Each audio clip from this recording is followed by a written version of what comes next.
يا الله، اليوم شقد شفت ناس شايلة بوكيات ورد بالشوارع، ناس عم تبيع ورد وبوكيات وهيك. بعدين دارت لي انه اليوم عيد الحب. ان شاء الله هابي فالنتاين للجميع. بمناسبة عيد الحب، يومين ثلاثة وندخل بالشهر الكريم شهر رمضان.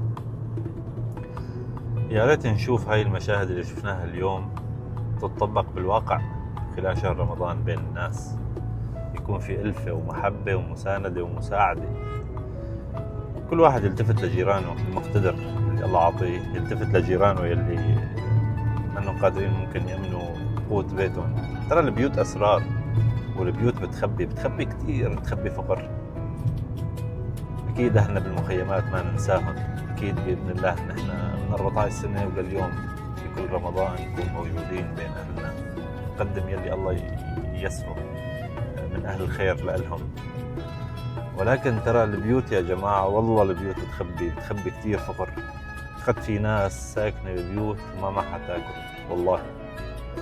فإن شاء الله يا رب هالسنة يكون رمضان مختلف عن كل سنين، نشوف الناس عندها ألفة وودة لبعضها، ويكون في حالة من التجانس الاجتماعي والتكافل، الناس تدير بالها على بعضها، ويكون رمضان مختلف عن كل السنين يلي مضت. فمن هون رسالة لكل الناس، يا أخي والله التفتوا لجيرانكم، التفتوا لأقاربكم. رفيقك اللي صار لك زمان ما بتعرف عنه شيء، سلم عليه، قل له مرحبا على بداية رمضان، اسأله عن حاله، اسأله عن أوضاعه.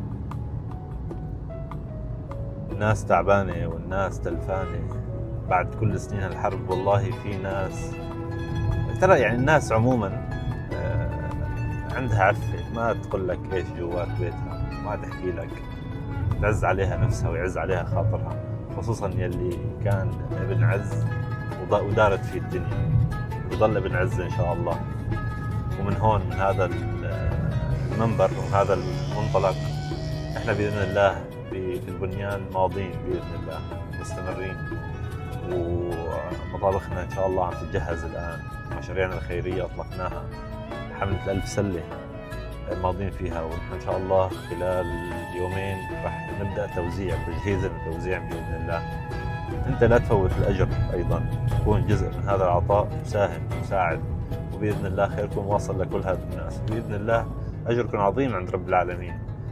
من فطر صائما له مثل اجره ولا ينقص من اجر الصائم شيء. اقول يا رب، وخلي اعتبروا هذا الشهر او هاي السنه بدايه جديده لترطيب قلوب